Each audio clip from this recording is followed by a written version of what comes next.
데살로니가 후서 한 절 더 읽어드리겠습니다. 데살로니가 후서 2장 11절 12절 말씀입니다. 이러므로 하나님이 미혹의 역사를 그들에게 보내사 거짓 것을 믿게 하심은 진리를 믿지 않고 불의를 좋아하는 모든 자들로 하여금 심판을 받게 하려 하심이라. 오늘 우리 종료주일입니다. 종료주일은 어린아기를 타고 예수님이 예루살렘으로 입성한다. 그래서 이스라엘 백성들에게는 이런 믿음이 있었어요. 이걸 메시아 대망사상이라고 합니다. 메시아가 오면 스가랴의 예언이 묵시적으로 응한다. 그 말은 무슨 말이냐 하면 예언자가 오시면 새끼 나귀를 타고 예루살렘 동문으로 들어간다. 그래서 지금도 이스라엘 백성은 거기 닫아놨어요. 자기네는 아직 메시아가 안 왔다. 그러니까 앞으로 오게 되면 메시아가 불러 가신다 이 말이에요.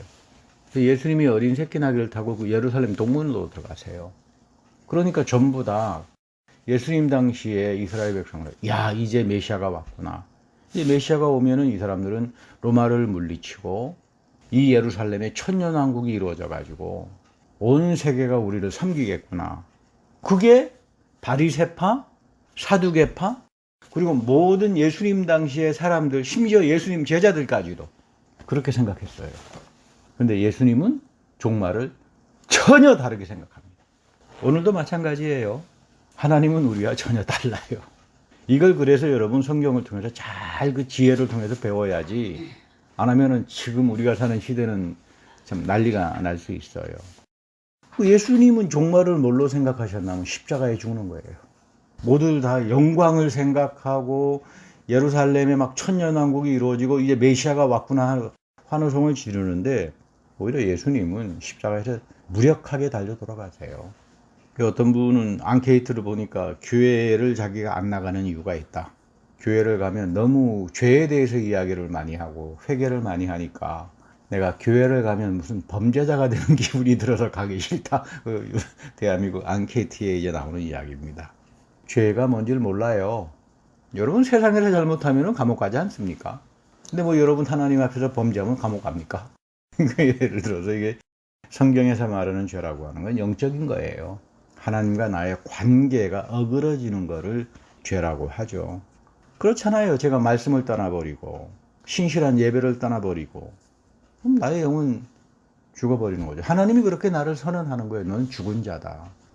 아무런 마음의 감동이나 영적 각성이 나타나지 않습니다. 하나님 말씀을 들어도 영적으로 사망당해버린 사람이죠. 우리 요한복음에 보면 양은 목자의 음성을 듣는다고 합니다. 근데 더 이상 목자의 음성이 들려오지 않으면 자기 멋대로 하다가 그러다가 이 양은 늑대에게 물리든가 잡혀가든가 남에게 먹잇감이 되든가 지극히 상식적인 지금 이야기가 되는 거죠. 그러니까 우리가 죄를 이길 수 있는 거는 다른 게 아니에요. 도덕적으로 열심히 잘 살아서 죄를 이기는 게 아니라 영적 사건이 성령이 내 안에 계셔야만 내가 죄를 이길 수 있어요. 내 능력으로 이기는 것이 아니라 내 안에 성령이 계시니까 끊임없이 하나님이 나에게 오셔서 죄를 사하시면서 믿음을 새롭게 창조해 나가잖아요. 이게 중요합니다. 하나님은 성령을 통해서 내 안에 새로운 믿음, 영원한 믿음, 항상 새로워지는 과거의 믿음, 낡은 믿음이 아니라 항상 새로운 믿음을 창조해 주셔서 내가 뭐가 된다? 새로운 피조물이 된다 그 말이에요. 낡은 피조물이 아닙니다. 이스라엘 백성들은 시내산에서 계약을 맺었습니다. 하나님이 선택하고 예정하셨죠. 그러니까 우리가 성경에서 바울이 말하는 예정이나 선택이라고 하는 것은 계약으로 나타나요. 그래서 하나님께서 너는 내가 선택한 백성이야. 근데 많은 분들이 이제 착각하는 이유는 하나님의 예정은 하나님이 전지전능하신 분이니까 자기 마음대로 하는 여러분 그거는 성경에 그런 말 없어요. 하나님 제 마음대로 하는 게 여러분 예정이 아니다 이 말이에요. 선택이 아니에요. 반드시 하나님이 여러분이나 나를 선택하려면 예정을 하려면 계약을 줘요. 계약을. 이 계약을 지키고 살면 넌 나의 백성이가 되는 거예요. 그러나 이거 영적으로 게을러가지고 방기해버리면 언약을 떠나버리면 결국은 이스라엘 백성은 심판당하고 그건 우리도 똑같은 케이스예요. 어떤 분을 보면 거의 시한부 종말론에 거의 가 있는 분들은 절대로 내가 하는 일이 옳다. 절대요, 절대. 그런 분 보면 꼭 발람이 생각이 나요. 발람은 자기를 절대로 옳다고 생각했습니다. 가장 싫어하는 하나님 일 하면서도 자기는 옳다. 그러니까 하나님이 넌 참 부담스러운 존재다. 이렇게 되는 거죠. 발람이라고 하는 사람은 세상과 타협한 양다리주의의 대표예요. 양다리주의의 대표입니다. 발람은. 그래서 이스라엘은 발람의 가르침을 추동하다가 바알 부올과 연합했다. 바알을 섬기는, 그래서 하나님 앞에 엄청난 심판을 당하는 그런 이야기가 출애굽에 나옵니다. 자기에게 편한 것, 세상과 적당히 타협하고 이렇게 살려고 하다가 결국은 바알 부올을 섬기는 우상으로 떨어졌다. 여러분, 성경에서 말하는 우상 숭배는 세속주의예요. 세상도 좋고. 바알이라고 하는 말은 여러분 세상의 신이거든요. 세상에 나가서 즐기는 것도 좋고 여호와 하나님도 좋고 세속주의입니다. 그런데 중요한 건 뭐냐면 이게 과거의 이야기가 아니에요. 성경은 여러분 과거에 써졌지만 과거의 이야기가 아니에요. 하나님의 새로운 세계가 담겨져 있는 말씀이에요. 왜냐하면 이게 그대로 우리 시대에 그냥 나타납니다. 그러니까 묵시의 시대라고 하는 것, 예언의 시대라고 하는 건 하나님께서 살아계시고 어제나 오늘이나 내일이나 영원히 동일하신 분이니까 똑같이 이 사건을 통해서 오늘 우리에게도 하나님이 그렇게 만나신다 그 말이에요. 그러니까 우리가 요즘 시대처럼 성경 속에서 지혜를 찾아야 되고 지식을 찾아야 되고 참 소중한 생각들을 하면서 살아야 합니다. 종려주일은 예수님께서 어린 나귀를 타고 예루살렘에 입성했죠. 이거 성경의 예언이 묵시가 응한 거예요. 스가랴서 9장 9절의 마지막 때 예언입니다. 스가랴서 9장 9절에 보면 마지막 때 이런 일이 일어날 거다. 예수님 사건 속에서 그대로 이어지는데 예수님은 이 사건 속에서 십자가의 죽음을 생각하는데 사두개파나 바리새파나 모든 사람들은 천년왕국을 꿈꾸고 앉아 있었다고요. 완전 동상이몽을 합니다. 미혹당하는 거죠. 결국 예수님은 종려주일 당시에 예루살렘을 보면서 통곡을 합니다. 너가 이 평화를, 이 지금 묵시에 대한 지혜를 가지고 있더라면 너희들은 망하지 않을 텐데. 이건 마이동풍이죠. 아니 30년도에 무슨 우리가 망하나. 예루살렘이 망할 수가 있느냐. 저 찬란한 예루살렘 성이 70년도에 완전히 대재앙으로 참사로 끝나버렸죠. 로마에 의해 가지고 70년도에 완전 파괴와 재앙이 일어나고 이스라엘 백성은 그때부터 전 세계로 뿔뿔이 흩어지는 제2의 바벨론 유폐를 당해요. 제2의 바벨론 유폐. 엄청난 이야기죠.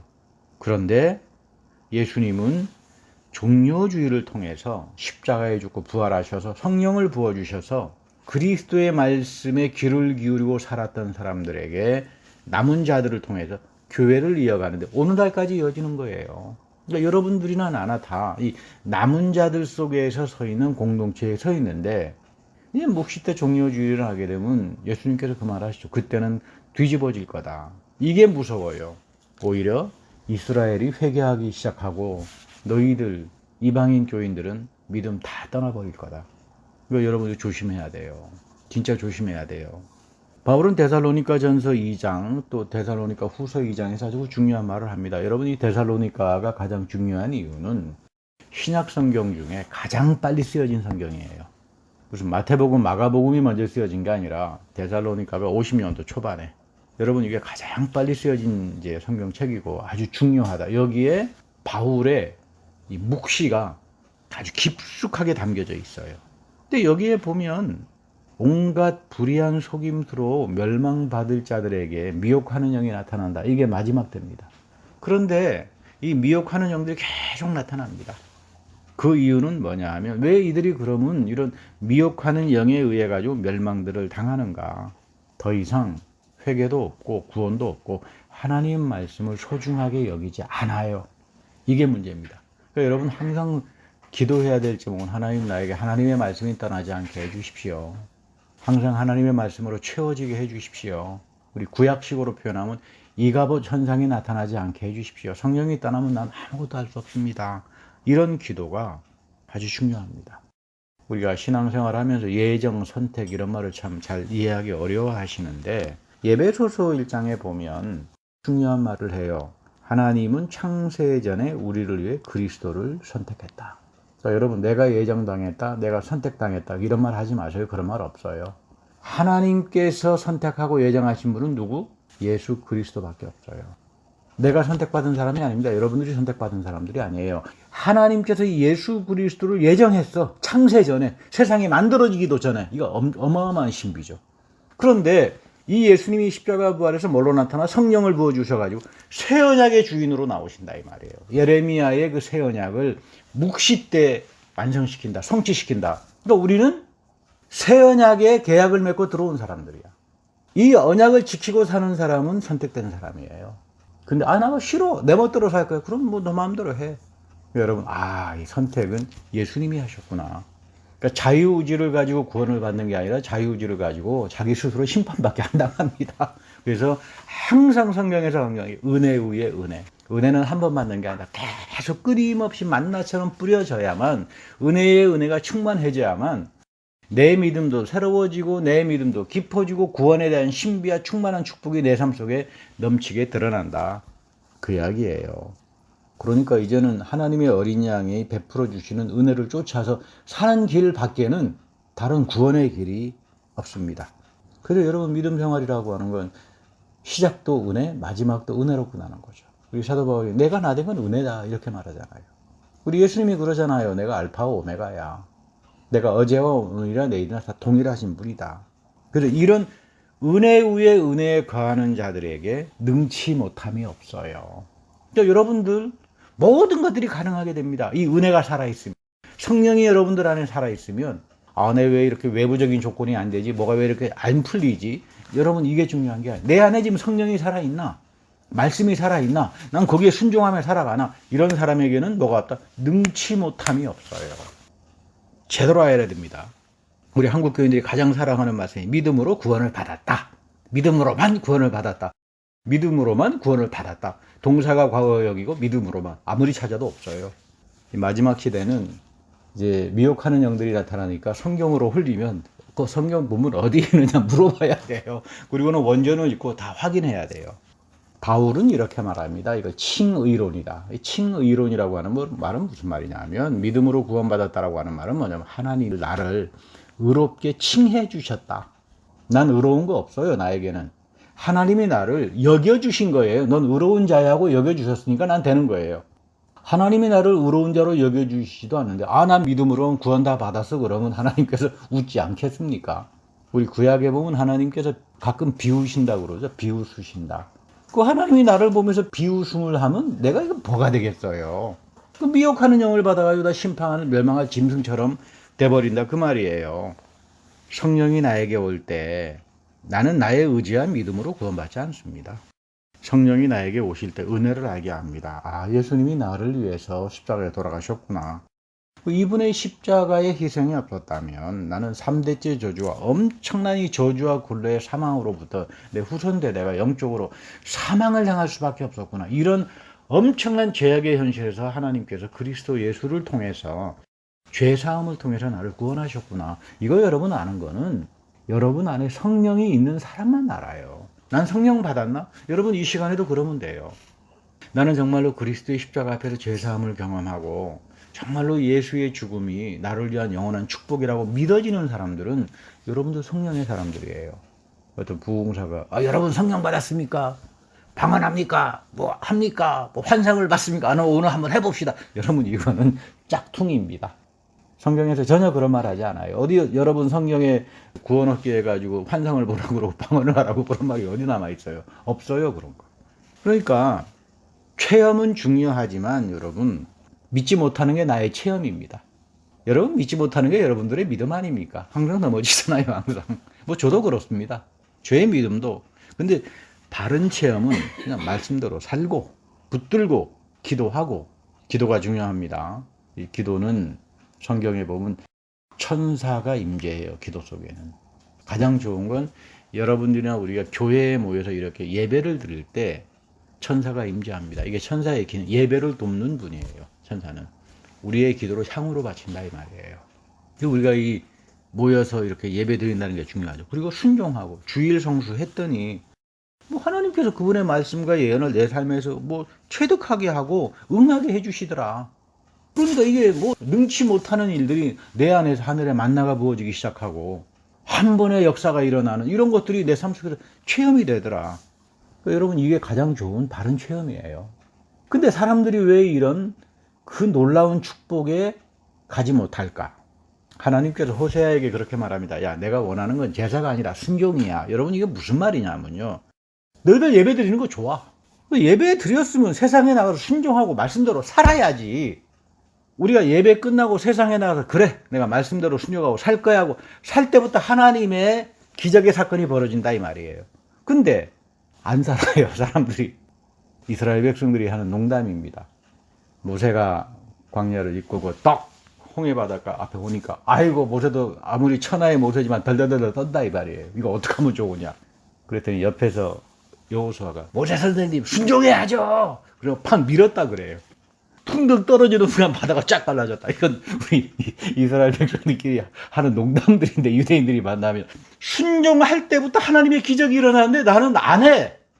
아브라함을 가만히 보세요. 아브라함이 순종했다 그러잖아요. 어디서부터 기적이 나타납니까?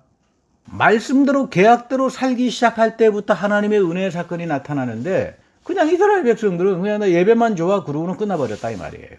그러니까 하나님께 역사할 수 있는 그 기회가 나의 순종의 삶인 거예요. 하나님의 차례다 이 말이죠. 또 여러분들이 예배에서 죄사함을 받습니다. 이 새로움의 은혜를 죽을 때까지 입습니다. 성령이 여러분들 마음속에 부어집니다. 그래서 나는 믿음을 항상 새롭게 선물을 받아요. 성령이 내 안에서 믿음을 새롭게 창조하는데 이거를 통해서 우리가 새로운 피조물이 되죠. 이것이 요한계시록에 가게 되면 영원한 복음이다 이 말이 나와요. 어떤 분들도 이단에 보니까 우리가 영원한 복음을 가지고 있다고 그러고 난리를 치던데 여러분 그거 원전히 읽어보면 everlasting gospel이에요. 고유명사 영원한 복음이 아니라 새 언약의 복음은 영원하다 그런 뜻이에요. 만약에 이것이 고유명사로 영원한 복음 그러면 새 언약의 복음하고 다른 복음이나 이렇게 착각할 수 있는데 everlasting gospel 그러니까 사람들이 그거 다 확인들을 해야 돼요. 안 하면 다 하나님 말씀 가지고 미혹하고 속인다 이 말이에요. 여러분 이제 믿음을 가졌으면 예배를 잘 드렸으면 순종하면서 살아가라. 하나님의 기적이 너의 삶 속에서 나타난다. 우리 사도 바울도 그러잖아요. 나는 이 구원의 신비에 붙들려서 살아간다. 나는 앞을 향해서 항상 믿음의 진보를 하면서 살아간다. 왜? 나는 이 성령 때문에 이 믿음 때문에 항상 나는 새로운 존재야. 과거의 존재가 아니라. 그리고 항상 하나님의 신령한 세계가 나에게 펼쳐져. 여러분 이거 중요합니다. 이것이 바로 믿음으로 구원을 얻는다라고 하는 말이에요. 그러니까 여러분들 안에 성령이 오셔서 항상 새로운 믿음, 이거 피두시아라고 말합니다. 헬라어로. 그래서 여러분 믿음은 성령의 선물이잖아요. 하나님, 내가 믿음이라고 하는 건 과거에 갖는 것이 아니라 항상 새롭게 성령을 통해서 내 마음속에 충만해져야 내 믿음이 사라져 있어야 구원을 얻을 수 있습니다. 그 믿음을 위해서 여러분 기도해야 돼요. 나의 믿음이 아닙니다. 하나님이 은혜로 베풀어 주시는 믿음을 가져야 여러분들이 구원을 받을 수 있는 거예요. 오늘 요한복음 19장에 보면 아주 대표적으로 예수님의 다리를 로마의 군인들이 꺾지 않았다. 그래서 이 성경에 응했다 이런 말을 합니다. 이미 돌아가셨기 때문에 꺾을 필요가 없었다. 출애굽에 보면 이제 그런 말씀이 나오죠. 애굽에서 탈출할 때 흠없는 음식, 유월절에 어린 양의 음식을 먹는다. 그러니까 이게 뭐냐면 우리의 구원을 위해서 예수 그리스도는 하나님의 어린 양으로 돌아가셨다고 말이에요. 이 음식, 이 유월절의 음식을 먹지 않는 자들은 구원이 없다 그 말이에요. 그러니까 성령이 내 안에서 믿음을 주는 그 믿음을 가진 사람들은 그렇구나. 십자가에 달리신 그리스도가 나에게 유월절의 어린 양의 음식이고 나에게 오늘날 예배 속에서 성만찬으로 오는구나. 이거 내가 먹고 살아야 된다. 이런 간절함이 생기기 시작해요.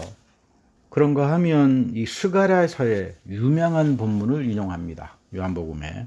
거기 보면 스가랴 12장에 보면 이거 유명한 사건이죠. 이스라엘들이 마지막 때 십자가에 여호와를 찔러 죽였다. 대성통곡하는 영적 대각성 운동이 벌어지는데 그것이 지금 이 예수의 십자가 사건에서 이미 일어났다. 그 이야기입니다. 그래서 가장 유명한 표현이 다 이루었다.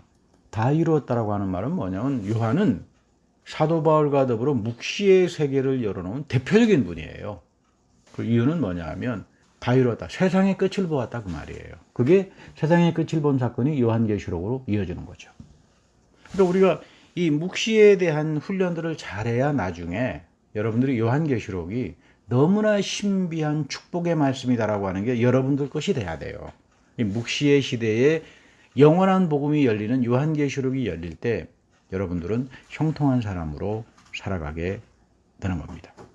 그래서 여러분 그 요한계시록에 보면 아주 오늘 읽은 본문이 중요하죠. 마지막 재림 때 보면 두 가지 예언이 묵시의 예언이 같이 응합니다. 하나는 다니엘서 7장 10장절 구름 안에서 오신다.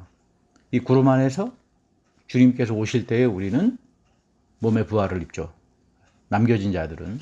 그리고 예수님께서 우주적인 사건으로 눈에 있는 사람들은 그를 찌른 사람들이 다 볼 것이다. 이거 정말 엄청난 이야기죠. 요한계시록은 마지막 시대의 묵시예요. 오늘 우리 시대를 말합니다. 근데 그분이 오실 때 그를 찌른 자들은 2000년 전에 다 죽은 사람들이잖아요. 그들이 봐요. 이건 놀랍지 않은가요? 부활한다 이 말이에요. 심판을 위해서. 여러분, 심판을 위해서 부활하는 것은 저주입니다. 이건 영원한 사망이에요. 여러분, 사람이 한 번 죽는 것도 두렵고 무섭지 않은가요? 근데 영원히 항상 새롭게 내가 사망에 대한 경험을 하고 살아가야 된다? 이건 차라리 나 좀 죽여주십시오. 이게 100번 낫죠. 그를 찌른 자들이 통곡을 할 거다 그 말이에요. 그러나 마지막 때 이때 하나님께서 스가랴를 통해서 마지막 때 통곡하는 사람들을 위해서 이스라엘의 영적 각성을 위해서 예비해요. 그러니까 이스라엘은 구원받습니다. 근데 놀라운 거는 이스라엘이 아니라 우리예요. 이 마지막 때 우리는 다 믿음 잃어버리고 다 짝퉁들이 돼버리고 다 발람처럼 되어서 바알 부월, 세상하고 연합하고 교회는 비즈니스화가 되고 세속주의화가 되고 신령과 진정으로 드려지는 예배, 천사들이 임재해서 우리들의 기도를 하나님께 향으로 바쳐지는 그런 예배들이 다 사라져버리는 거예요. 안타깝죠. 여러분들 기도에서 가장 빨리 이루어지는 기도는 여러분들이 예배 참석할 때 하는 기도들이에요. 설교를 듣다가 찬송을 부르다가 성만찬에 참석하다가 뚝 떠오르는 생각이 있으면 그거 붙들고 여러분 기도하면 돼요. 하나님께서 향으로 받으신다. 물론 여러분들의 개인 기도도 중요하지만 근데 그런 예배들이 바알부월 다 세속주의가 돼가지고 사라져버려요. 안타까운 이야기죠. 그러니까 여러분 묵시라고 하는 건 어떤 이상한 사람이 산에 들어가서 무슨 신비한 거 얻어가지고 왔다. 그건 다 짝퉁입니다. 성경에서 말하는 예언이 마지막 때에 응하는 게 묵시예요. 그러니까 성경 말씀은 과거의 말씀이 아니에요. 왜냐하면 예수 그리스도가 어제나 오늘이나 내일이나 동일하게 살아계신 분이기 때문이에요. 그러니까 여러분 우리 질그릇 속에 담아야 될 것은 요한계시록에 전능하신 하나님과 하나님의 어린 양이 우리들에게 성전이 되어 주셨다 이겁니다. 우리가 3년 동안 이 바이러스를 통해서 중요하게 깨달은 게 있습니다. 건물로서의 교회는 끝났구나. 사람들이 모여가지고 숫자를 자랑하고 이런 거 다 끝났구나. 전능하신 하나님과 하나님의 어린 양인 예수 그리스도가 나에게 성전이 되어 주시는 사람들만이 구원의 축복으로 가고 여기에 진짜 구원이 있고 진짜 교회라고 C. 우리 성경책 읽다가 보면 C가 대문자로 쓰여있는 처치할 때 그 C가 여러분들에게 나타나야 되는데 이걸 가리켜서 바울은 이런 사람들이 하나님의 성전이 된다 그러는 거예요. 그러니까 여러분들은 앞으로 이제 내가 하나님의 성전이다. 그리고 모여서 예배할 때 우리는 하늘의 예배에 잇대어져 있는 그 신비의 축복을 받는다. 우리의 기도가 응답이 되고 이게 하나님께서 마지막 남겨놓은 영원한 복음의 축복이다라고 여러분 생각해야 합니다. 근데 어떤 분이 목사님 하나님과 어린 양은 나의 교회가 되어주시는데 성령은 어디에 계십니까? 진짜 좋은 질문이세요. 그 성령은 어디에 계시냐면요. 여러분들 안에 계세요. 그래서 여러분들을 하나님의 성전으로 만들어 갑니다. 그리고 끊임없이 성령은 아버지와 아들로부터 우리에게 오시지만 항상 오시지만 여러분이 예배 속에서 드리면서 성만찬에 참석하고 말씀을 드리면서 임재에 들어왔던 여러분 안에 있는 성령이 여러분들을 이제는 마지막 때 하나님의 성전으로 만들어간다 그 말이에요. 이게 삼위일체 하나님의 구원이라고 그러죠. 이 삼위일체 하나님이 여러분들 안에 있어야 여러분들이 마지막 때에 복된 사람으로 살아갈 수 있는 거예요. 여러분 바울은 그리스도의 십자가의 희생을 거절하는 자들에게 미혹하는 권세가 나타난다고 그러죠. 멸망받을 자들이에요. 귀가 막힌 자들이고 바알부올하는 사람들이죠. 양다리 걸쳐가지고 다 세속주의화가 돼버린 사람들이다 이 말이에요. 근데 성령이 우리 안에 있게 되면 이 성령이 여러분들의 죽을 몸을 살리는 분이에요. 그러니까 여러분들이 하나님의 성전으로 살아간다라고 하는 말은 다른 말이 아닙니다. 내 안에, 내 속사람 안에 예수 부활의 생명이 살아있는 사람들이에요. 그래서 여러분, 삼위일체 하나님이 우리에게 성전이 되어 주신다라고 하는 게 이토록 중요한 거죠. 이게 바로 계시록에서 21장 22절에 나오는 그 마지막 때의 교회의 축복입니다. 전능하신 하나님 어린 양 그리스도가 내 안에 계신 성령만이 나에게 항상 아멘이 되어 주시고 나의 속사람을 붙들어서 부활의 생명으로 살려내고 그 권능을 깨닫게 합니다. 이런 분들에게 오늘도 예수님은 종려주일에 어린 나귀를 타고 평화의 왕으로 오시는 거예요. 이 평화의 왕, 겸비의 나귀를 타고 오는 이 예수 그리스도가 여러분들의 영을 붙들고 여러분들의 마음을 붙들고 살아갈 때에 내 삶은 은혜 위에 은혜로 채워지기 시작하고 모든 환난과 어려움 속에서 모든 것들을 승리하고 나가게 되는 겁니다. 여러분, 우리가 이 믿음 붙들어야 됩니다. 종려주의라고 하는 것은 믿음과 축복 그리고 은혜에 대해서는 이제 나의 생각은 접어두자. 아브라함을 통해서 다윗을 통해서 또는 바울을 통해서 그 믿음의 신비가 무엇인가, 이 마지막 때에 나타나는 하나님의 교회의 신비가 무엇인가, 내가 새로운 피조물로 살아야 된다. 내 안에 속사람에 나의 죽을 몸을 살릴 성령이 살아계셔야 된다. 내가 이제는 하나님의 성전으로 살아갈 때 전능하신 하나님과 하나님의 어린 양과 성령이 나에게 내 질그릇 속에 보배로 담겨진다. 이거 마지막 때 놓치지 말고 꽉 붙들고 믿음의 경주를 할 때 우리가 생각하는 것 이상으로 베풀어 주시는 하나님의 구원의 축복을 경험하는 여러분들이 되기를 축복합니다.